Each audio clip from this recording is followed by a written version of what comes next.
Баршаңызға сәлем, есімім Назира. Каналыма қош келдіңіздер. Бүгін сізбен осы бауыр пісірудің кереметтей бір рецептісімен бөліскім келіп отыр. Өте жұмсақ, сочный, әдемі болып пісіру рецептісімен бөлісемін сізбен.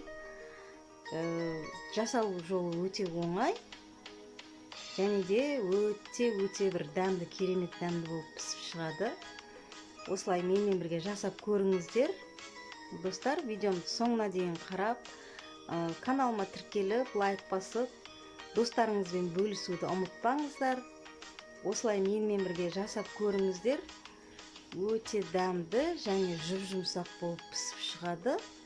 Мендегі сиырдың бауыры, негізі қойдың бауырынан пісірсе де болады, және жылқының бауырынан. Ең алдымен бауырдың сыртындағы қабыршағын алып тазалап аламын. Сосын жұқа етіп кесемін. Қалыңдығын онша қалың қылмай, жұқа етіп осылай кесіп дайындап аламын. Енді турап дайындап алған бауырды бір ыдысқа салып, үстіне 2 ас қасық сода саламын.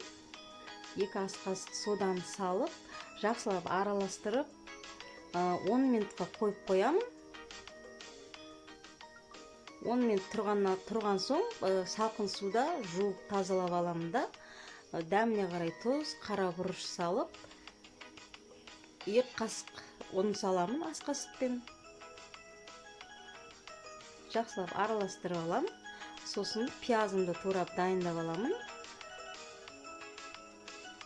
Пиязды осылай турап дайындап, енді қызып тұрған табаға сұйық майды құйып, бауырды осылай қуырып аламын, екі жағын қызартып, жақсылап.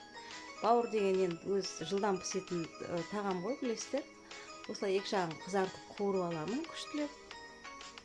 Мінекей, осы видеода көріп тұрғандарыңызды жасасаңыздар қателеспейсіздер, өте дәмді болып пісіп шығады. Турап алған бауырдың бәрін осылай қуырып аламын да, табаға дайындап аламын. Достар, ой пікірлеріңізді комментарий бөлімінде қалдырып қойсаңыздар болады.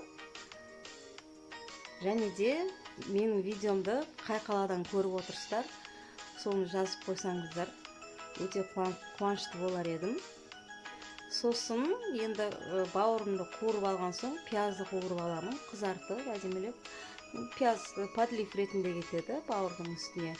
Жаңағыдай подлив ретінде бауырдың үстіне пиязды салып осылай. Мінекей, мен тамағым дайын болды. Өте керемет, жұмсақ, сочный болып пісіп шығады. Негізі бауырды содамен осылай жақсылап араластырып, кішкене 10-15 минут қойып, сосын қуырсаңыздар, осылай жұмсақ болып пісіп шығады. Міндетті түрде осылай жасап көріңіздер.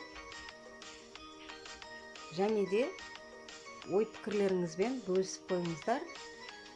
Астарыңыз дәмді болсын. Каналымда кездескенше аман сау болыңыздар.